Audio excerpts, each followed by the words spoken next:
से बोलिए श्री सत्यनारायण भगवान की जय। हरे कृष्णा, राधे राधे।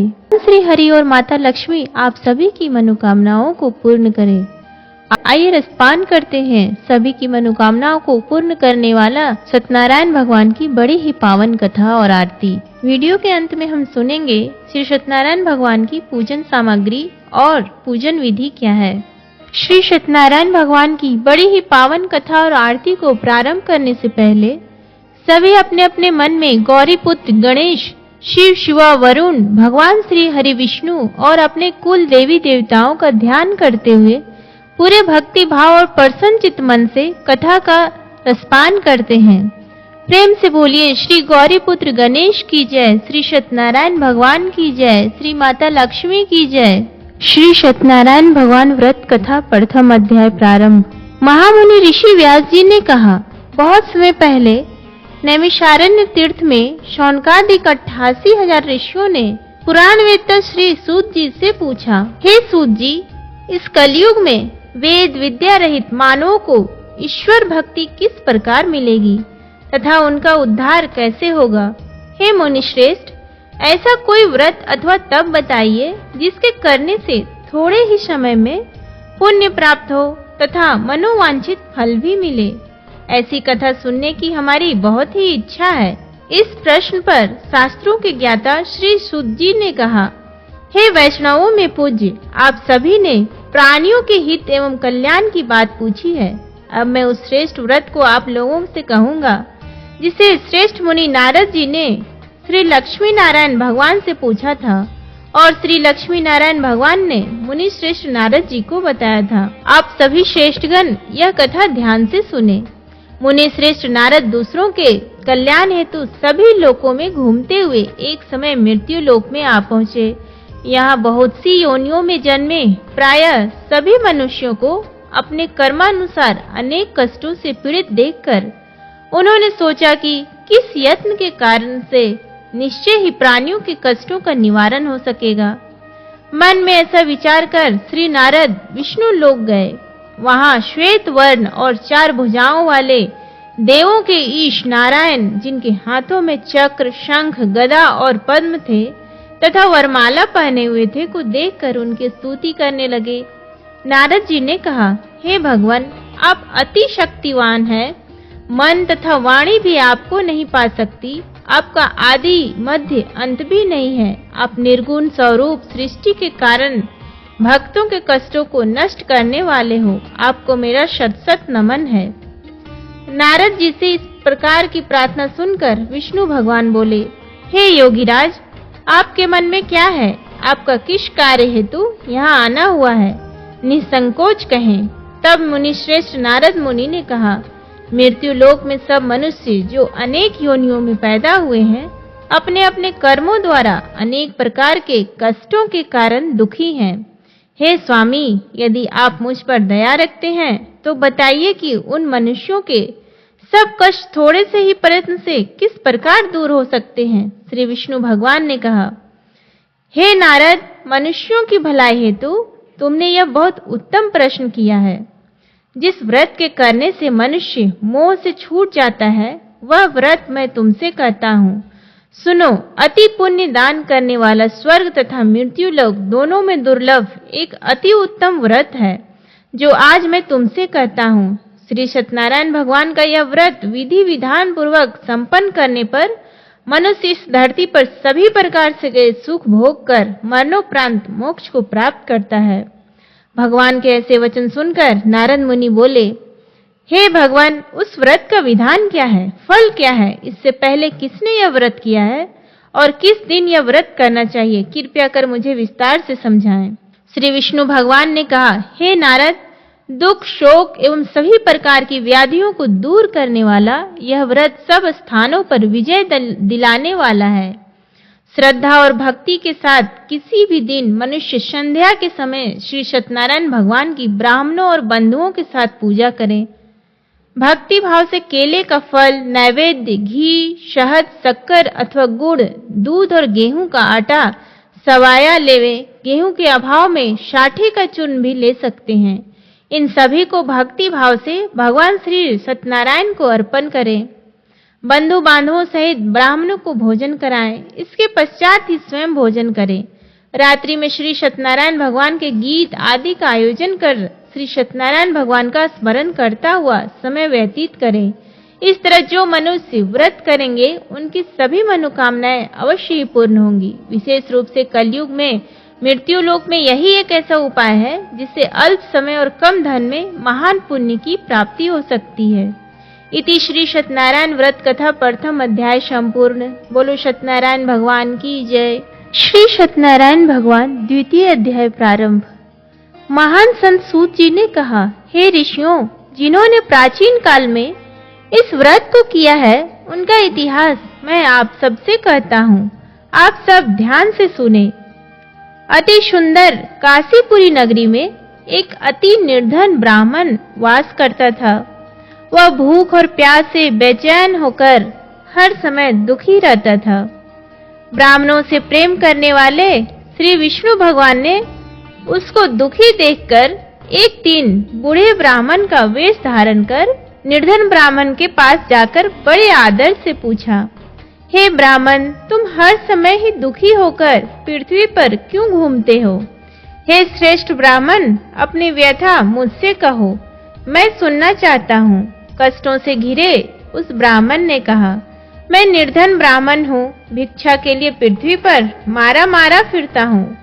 हे भगवान, यदि आप इससे मुक्ति पाने का कोई उपाय जानते तो कृपा कर मुझे बताएं। वृद्ध ब्राह्मण का रूप धारण किए हुए श्री विष्णु भगवान तब बोले, हे ब्राह्मण, श्री सत्यनारायण भगवान मनोवांछित फल देने वाले हैं, इसलिए तुम उनका विधि पूर्वक पूजन करो, जिसके करने से मनुष्य सभी दुखों से मुक्त हो जाता है। दरिद्र ब्राह्मण को व्रत का संपूर्ण विधान बतलाकर बूढ़े ब्राह्मण का रूप धरे श्री सत्यनारायण भगवान अंतर ध्यान हो गए। वृद्ध ब्राह्मण ने जिस व्रत को बतलाया है मैं उसको विधि विधान से करूंगा, ऐसा सुनिश्चय कर वह दरिद्र ब्राह्मण घर चला गया। परंतु उस रात उस ब्राह्मण को नींद नहीं आई। अगले दिन वह जल्दी उठा और श्री सत्यनारायण भगवान का व्रत करने का निश्चय कर भिक्षा मांगने के लिए चल दिया। उस दिन उसको भिक्षा में अधिक धन मिला, जिससे उसने पूजा का सारा सामान खरीदा और घर आकर अपने बंधु बांधवों के साथ विधि पूर्वक भगवान श्री सत्यनारायण का व्रत किया। इसके करने से वह गरीब ब्राह्मण सब कष्टों से छूटकर अति धनवान हो गया। उस समय से वह ब्राह्मण हर मास व्रत करने लगा। श्री सत्यनारायण भगवान के व्रत को जो शास्त्र विधि के अनुसार श्रद्धा पूर्वक करेगा वह सब कष्टों से छूटकर मोक्ष प्राप्त करेगा। जो भी मनुष्य श्री सत्यनारायण भगवान का व्रत करेगा वह सब कष्टों से छूट जाएगा। इस तरह नारद जी से श्री सत्यनारायण भगवान का कहा हुआ यह व्रत मैंने तुमसे कहा। हे श्रेष्ठ ब्राह्मणों, अब आप और क्या सुनना चाहते हैं मुझसे कहें। तब ऋषियों ने कहा, हे मुनीश्वर, संसार में इस विप्र से सुनकर किस किस ने इस व्रत को किया, हम सब सुनना चाहते हैं। मुनियों से ऐसा सुनकर श्री सूत जी ने कहा, हे मुनिगण, जिस जिस प्राणी ने इस व्रत को किया है उन सब की कथा सुनो। एक समय वह धनी ब्राह्मण बंधु बांधवों के साथ शास्त्र विधि के अनुसार अपने घर पर श्री सत्यनारायण भगवान का व्रत कर रहा था। उसी समय एक लकड़ी बेचने वाला बूढ़ा व्यक्ति वहां आया। उसने सिर पर रखा लकड़ियों का गट्ठर बाहर रख दिया और ब्राह्मण के मकान में पानी पीने चला गया। प्यास से बेचैन लकड़हारे ने विप्र को व्रत करते देखा। वह प्यास को भूल गया। उसने विप्र का अभिनंदन किया और पूछा, हे ब्राह्मण, आप यह किसका पूजन कर रहे हैं? इस व्रत को करने से क्या फल मिलता है? कृपया कर मुझे बताएं।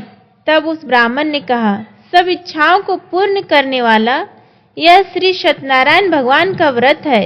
इन्हीं की कृपा से मेरे यहाँ धन एवं ऐश्वर्य का आगमन हुआ है। ब्राह्मण से इस व्रत के बारे में जानकर वह लकड़हारा अत्यंत प्रसन्न हुआ। भगवान का प्रसाद व चरणामृत लेकर और भोजन करने के पश्चात वह अपने घर को चला गया। और फिर अगले दिन लकड़हारे ने अपने मन में संकल्प किया कि आज गांव में लकड़ी बेचने से जो धन मिलेगा उसी से भगवान सत्यनारायण का श्रेष्ठ व्रत करूंगा। मन में ऐसा विचार कर वह लकड़हारा लकड़ियों का गट्ठर अपने सिर पर रखकर जिस नगर में धनवान लोग रहते थे, ऐसे सुंदर में नगर में गया। उन लकड़ियों का दाम पहले दिनों से चौगुना मिला। तब वह बूढ़ा लकड़हारा बहुत प्रसन्न होकर पके केले, शहद, शक्कर, घी, दही, दुग्ध और गेहूं का चूर्ण इत्यादि श्री सत्यनारायण भगवान के व्रत की सभी सामग्री लेकर अपने घर आया।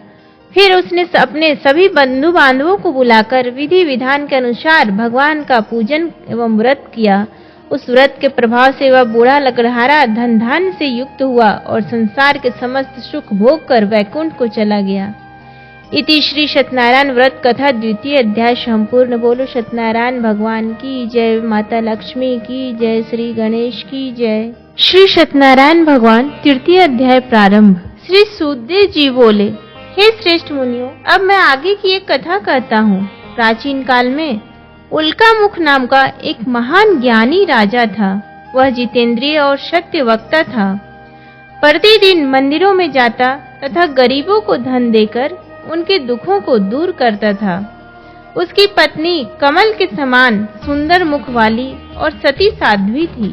एक दिन भद्रशिला नदी के तट पर वे दोनों विधि विधान सहित श्री सत्यनारायण भगवान का व्रत कर रहे थे। उस समय वहां साधु नामक एक वैश्य आया। उसके पास व्यापार के लिए बहुत सा धन था। वह वैश्य नाव को नदी किनारे पर ठहराकर राजा के पास आया। राजा को व्रत करते हुए देखकर उसने विनम्रता पूर्वक पूछा, हे राजन, यह आप क्या कर रहे हैं? मेरी सुनने की इच्छा है, कृपया आप यह मुझे भी समझाइए। महाराज उल्कामुख ने कहा, हे वैश्य, मैं अपने बंधु बांधवों के साथ पुत्र की प्राप्ति के लिए श्री सत्यनारायण भगवान का व्रत व पूजन कर रहा हूँ। राजा के वचन सुनकर साधु नामक वैश्य ने आदर से कहा, हे राजन, मुझे भी इसका संपूर्ण विधि विधान बताएं। मैं भी आपके कहे अनुसार इस व्रत को करूँगा। मेरी भी कोई संतान नहीं है। मुझे विश्वास है इस उत्तम व्रत को करने से अवश्य ही मुझे भी संतान की प्राप्ति होगी। राजा से व्रत के सब विधान सुन व्यापार से निवृत्त हो वह वैश्य सुख पूर्वक अपने घर आया। अपने पत्नी को संतान देने वाले उस व्रत के विषय में सुनाया और प्रण किया कि जब मेरी संतान होगी तब मैं इस व्रत को करूंगा। वैश्य ने यह वचन अपनी पत्नी लीलावती से भी कहा। एक दिन उसकी पत्नी लीलावती श्री सत्यनारायण भगवान की कृपा से गर्भवती हो गई। 10वें महीने में उसने एक अति सुंदर कन्या को जन्म दिया। दिनों दिन वह कन्या इस तरह बढ़ने लगी जैसे शुक्ल पक्ष का चंद्रमा बढ़ता है। कन्या का नाम उन्होंने कलावती रखा। एक दिन लीलावती ने मीठे शब्दों में अपने पति को याद दिलाया कि आपने जो भगवान का व्रत करने का संकल्प किया था, अब आप उसे पूरा कीजिए। वैश्य ने कहा, हे प्रिय, मैं कलावती के विवाह पर इस व्रत को करूंगा।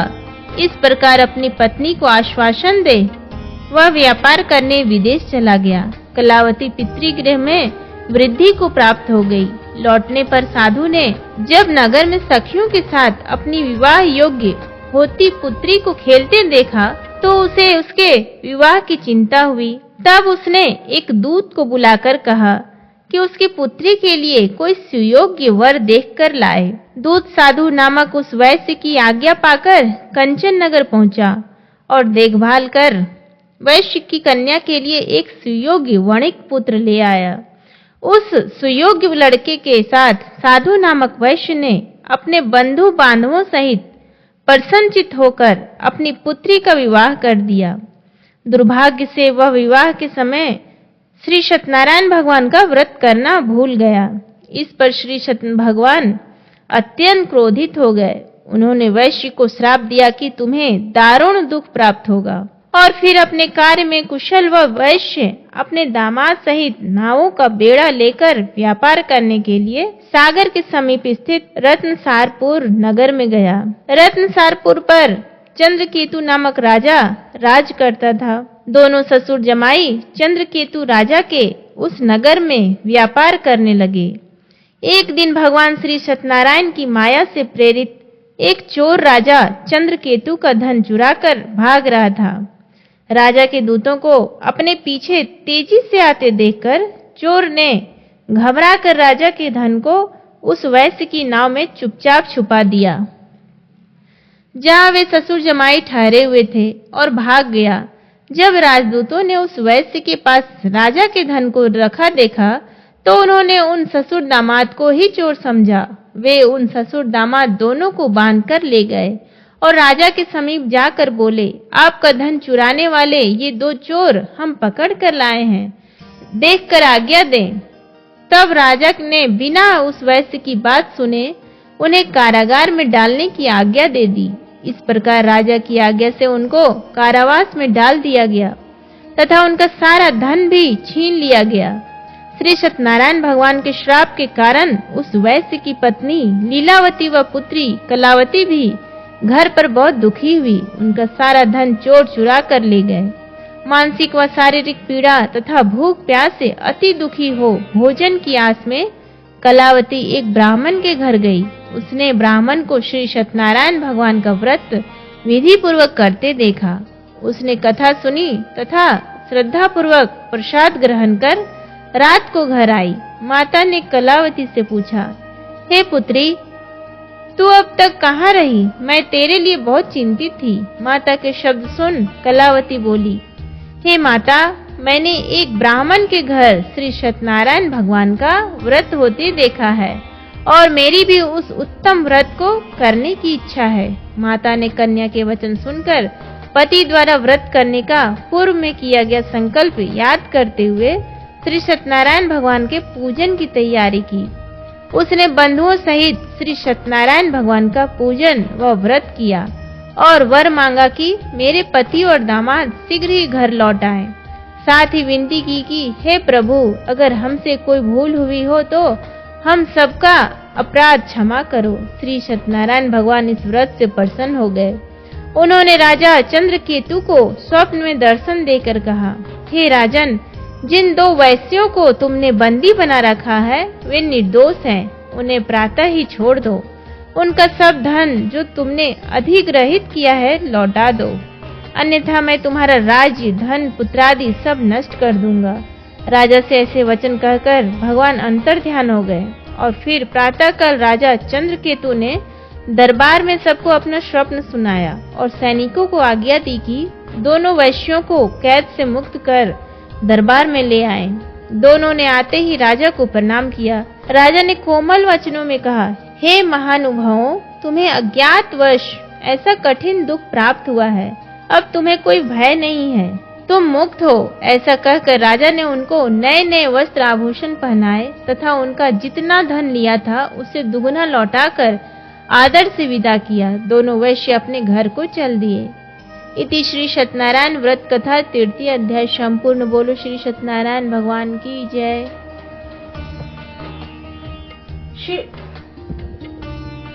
श्री सत्यनारायण भगवान 4th अध्याय। सूत जी ने आगे कहा, वैश्य ने यात्रा प्रारंभ की और अपने नगर की ओर चला। उनके थोड़ी दूर आगे बढ़ने पर दंडी वेशधारी श्री सत्यनारायण भगवान ने उसकी परीक्षा लेने हेतु उससे पूछा, हे वैश्य, तेरी नाव में क्या है? अभिमानी वणिक हंसता हुआ बोला, हे दंडी, आप ऐसा क्यों पूछ रहे हो? क्या धन लेने की कामना है? मेरी नाव में तो बेल और पत्ते भरे हैं। वैश्य के ऐसे वचन सुनकर दंडी वेशधारी श्री सत्यनारायण भगवान बोले, तुम्हारा ही वचन सत्य हो। ऐसा कहकर वे वहां से चले गए और कुछ दूर जाकर समुद्र के तट पर बैठ गए कि वह अभी माफी मांगने तथा अपना पश्चाताप करने आता होगा।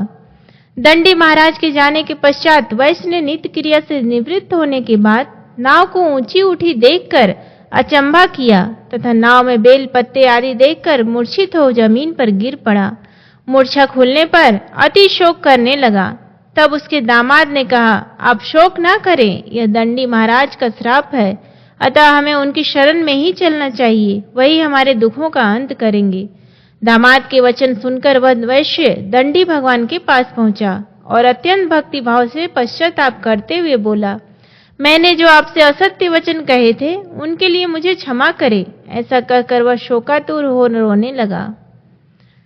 तब दंडी भगवान बोले, हे वणिक पुत्र, मेरी आज्ञा से ही बार बार तुझे कष्ट प्राप्त हुआ है, तू मेरी पूजा से विमुख हुआ है।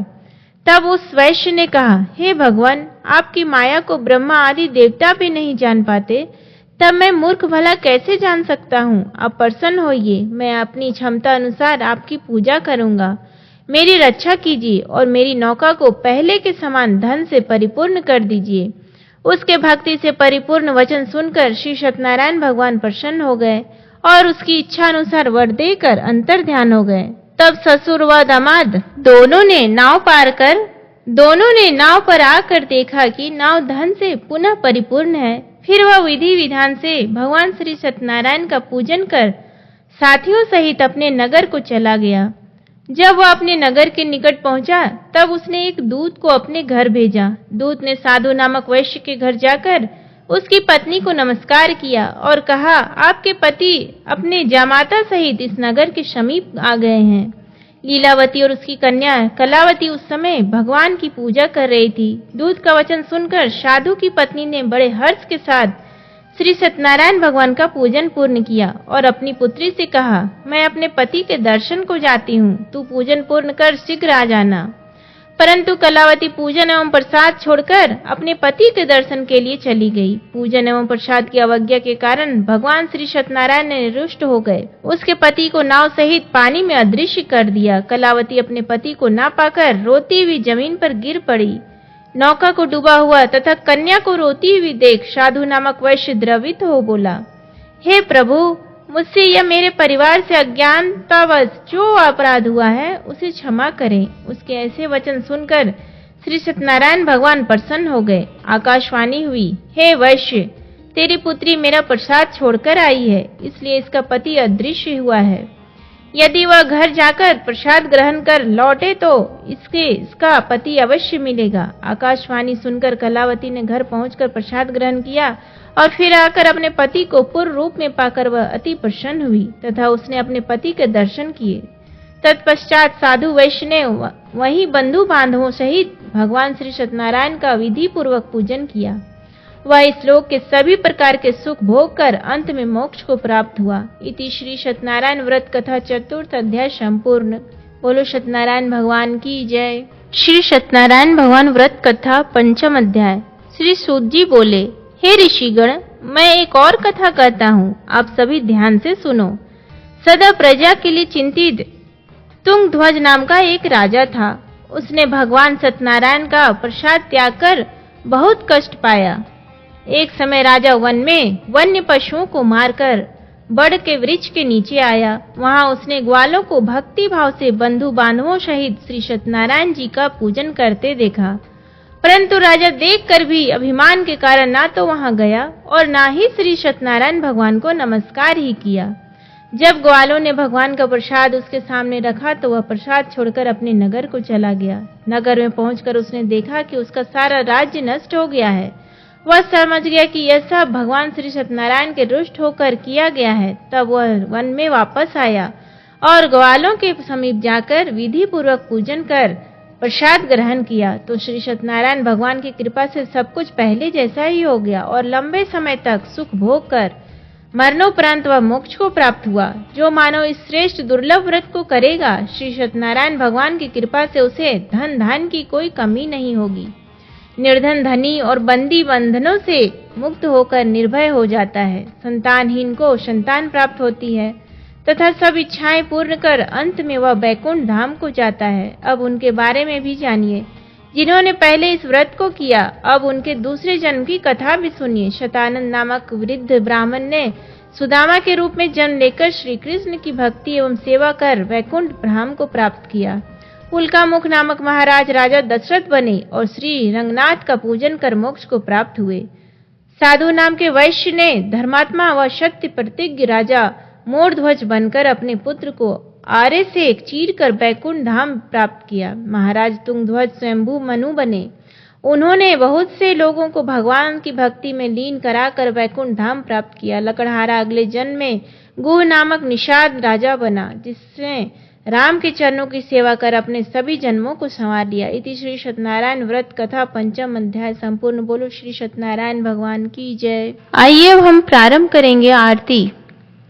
ओम जय जगदीश हरे, स्वामी जय जगदीश हरे। भक्त जनों के संकट, भक्त जनों के संकट क्षण में दूर करे। ओम जय जगदीश हरे। जो ध्यावे फल पावे, दुख विन से मन का। सुख संपत्ति घर आवे, कष्ट मिटे तन का। ओम जय जगदीश हरे। मात पिता तुम मेरे, शरण गहूँ किसकी। तुम बिन और न दूजा, आस करूं जिसकी। ओम जय जगदीश हरे। तुम पूर्ण परमात्मा, तुम अंतर्यामी। पार ब्रह्म परमेश्वर, तुम सबके स्वामी। ओम जय जगदीश हरे। तुम करुणा के सागर, तुम पालन करता। मैं मूरख खल कामी, कृपा करो भरता। ओम जय जगदीश हरे। तुम हो एक अगोचर, सबके प्राणपति। किस विधि मिलूं दया मैं तुमको, मैं कुमति। ओम जय जगदीश हरे। दीन बंधु दुख हरता, तुम ठाकुर मेरे। करुणा हस्त बढ़ाओ, द्वार पड़ा तेरी। ओम जय जगदीश हरे। विषय विकार मिटाओ, पाप हरो देवा। श्रद्धा भक्ति बढ़ाओ, संतन की सेवा। ओम जय जगदीश हरे। श्री जगदीश जी की आरती जो कोई नर गावे। कहत शिवानंद स्वामी, सुख संपत्ति पावे। ओम जय जगदीश हरे।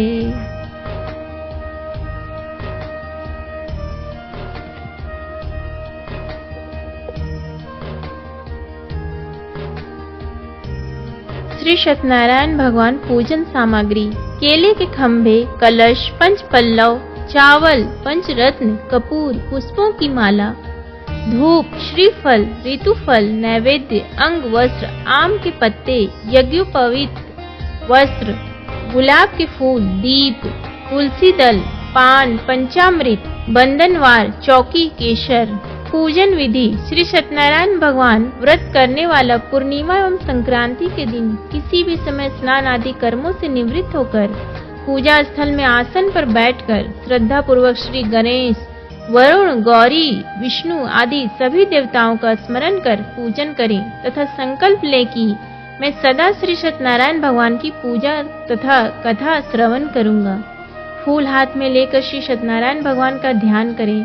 यज्ञोपवीत धूप, पुष्प, नैवेद्य आदि अर्पित कर प्रार्थना करें। हे भगवान, मैंने श्रद्धा पूर्वक फल, जल आदि समस्त सामग्री आपको अर्पण की है, आप इसे स्वीकार कीजिए। मेरा आपको बार बार प्रणाम है। इसके पश्चात श्री सत्यनारायण भगवान जी भगवान की कथा पढ़ें या सुनें। बोलो श्री सत्यनारायण भगवान की जय। उम्मीद करती हूँ आपको ये वीडियो पसंद आया हो तो प्लीज़ वीडियो को लाइक करें, शेयर करें और चैनल को सब्सक्राइब करना ना भूलें। धन्यवाद।